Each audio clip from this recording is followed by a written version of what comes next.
બનાસકાંઠા જિલ્લામાં આવેલા ઓગડના ઉણ ગામમાં સર્જાયેલી બબાલની ઘટનાને પગલે તંત્ર સજાગ બન્યું છે। પરિસ્થિતિને નિયંત્રણમાં રાખવા માટે ડીવાયએસપી દ્વારા તાત્કાલિક પગલાં લેવાયા છે અને સ્થાનિક આગેવાનો સાથે મહત્વપૂર્ણ બેઠક યોજાઈ હતી।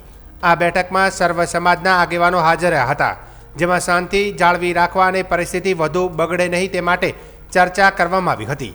પોલીસ દ્વારા સ્થાનિકોને શાંતિ જાળવી રાખવા માટે અપીલ કરવામાં આવી છે અને કોઈપણ પ્રકારની અફવાઓથી દૂર રહેવા સૂચના આપવામાં આવી છે। સ્થાનિક લોકોએ બેઠક દરમિયાન હુમલો કરનાર ટોળાઓ સામે કડક કાર્યવાહી કરવાની માંગ ઉઠાવી હતી। લોકોમાં ઘટનાને લઈને રોષ પણ જોવા મળી રહ્યો છે, છતાં હાલ ગામમાં પરિસ્થિતિ કાબૂમાં હોવાનું પોલીસ તંત્રએ જણાવ્યું છે। સ્થાનિક આગેવાનોએ પણ અપીલ કરી છે કે બહારના કોઈ વ્યક્તિએ ગામમાં પ્રવેશ ન કરે, જેથી શાંતિ અને કાયદો વ્યવસ્થા જળવાઈ રહે। ડીવાયએસપીએ સ્પષ્ટ શબ્દોમાં જણાવ્યું કે આ ઘટનામાં સંડોવાયેલા એક પણ દોષિતને છોડવામાં નહીં આવે અને કાયદા મુજબ કડક કાર્યવાહી કરવામાં આવશે। હાલ પોલીસ દ્વારા ગામમાં ચુસ્ત બંદોબસ્ત ગોઠવવામાં આવ્યો છે અને પરિસ્થિતિ પર સતત નજર રાખવામાં આવી રહી છે।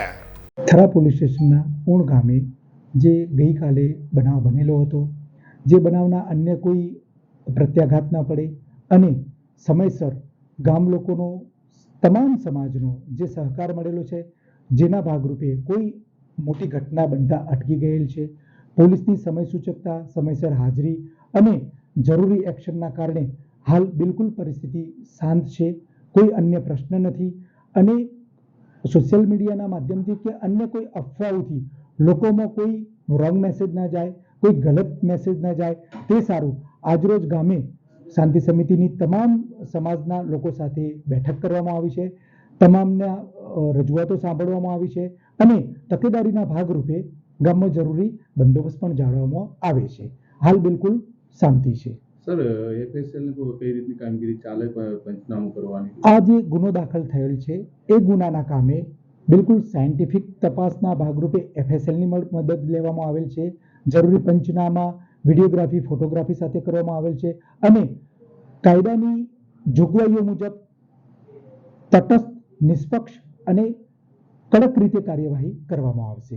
આજે શાંતિ સમયની બેઠકમાં અમે અમારા ગામમાંથી દરેક કોમના 2-5 પ્રતિનિધિઓ હાજર રહ્યા અને ગઈકાલનો જે માહોલ બન્યો હતો એના વિશે સાહેબે અમને વાકેફ કર્યા, અમે સાહેબને વાકેફ કર્યા અને ગઈકાલે જે પોલીસે, પ્રશાસને અમારા માટે જે કામગીરી કરી એ બહુ પ્રશંસનીય હતી અને અમારું ગામનું કહેવું એવું છે કે જે આ લોકોએ આખા ગામ ઉપર હુમલો કરવાનો જે પ્રયત્ન કર્યો એમાં એ લુખ્ખા તત્વોને નાથવા માટેનો સંપૂર્ણ પ્રયત્ન પ્રશાસન કરે અને અમને ન્યાય મળે એવું અમે ઈચ્છીએ છીએ અને અમારા ગામમાં અત્યારે હાલ ખૂબ સુખ શાંતિ છે, કોઈ અનિચ્છનીય બનાવ બને એવા સંજોગો નથી।